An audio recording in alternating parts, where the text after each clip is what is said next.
Students, आज हम दीप से दीप जले कहानी का सारांश पढ़ेंगे। इस कहानी की लेखिका है डॉक्टर उषा यादव।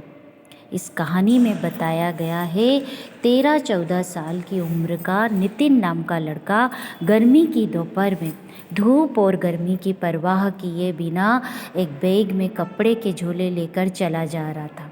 घूमते घूमते उसे प्यास लगने लगी, पर दोपहर में सभी के घर के दरवाजे बंद थे और किसी का दरवाजा खटखटाने की उसकी हिम्मत नहीं पड़ रही थी।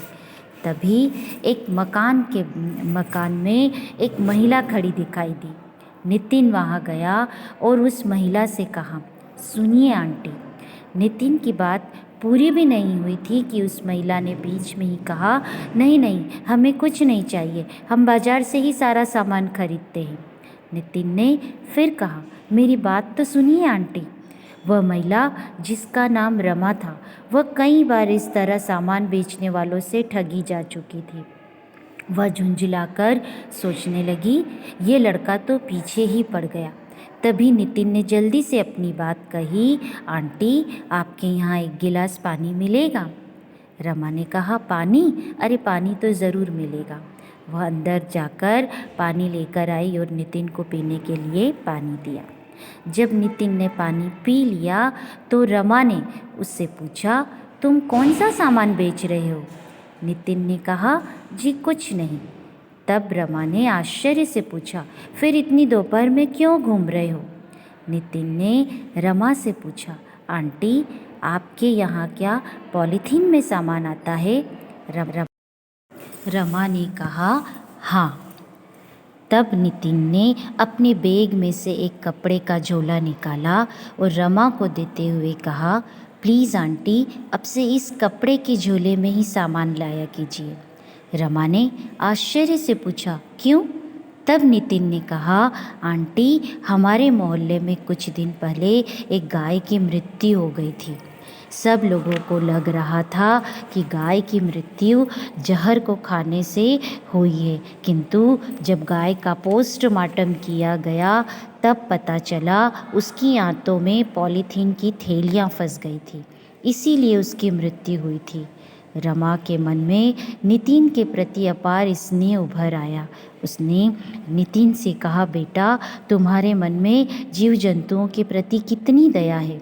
नितिन ने गंभीरता से कहा, पॉलीथीन की थैलियाँ तो न सिर्फ जानवरों के लिए बल्कि पूरे पर्यावरण के लिए हानिकारक है।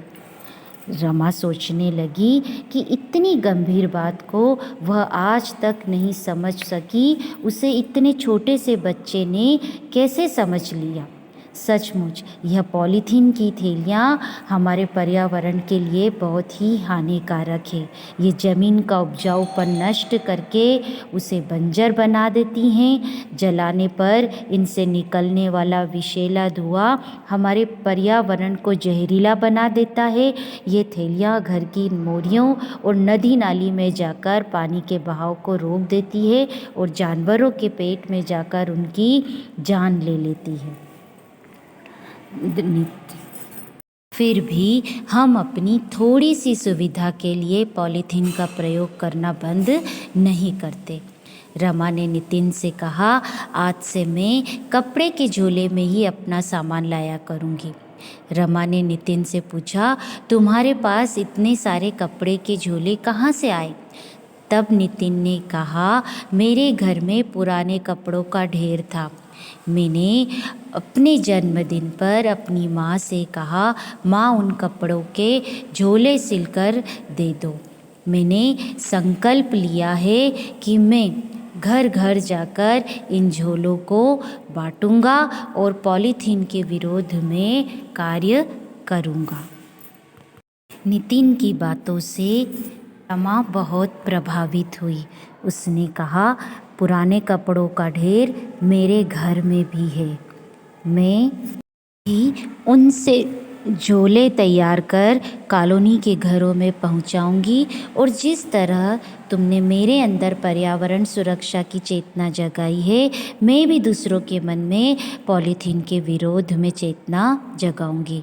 रमा की बात सुनकर नितिन अत्यंत प्रसन्न हो गया।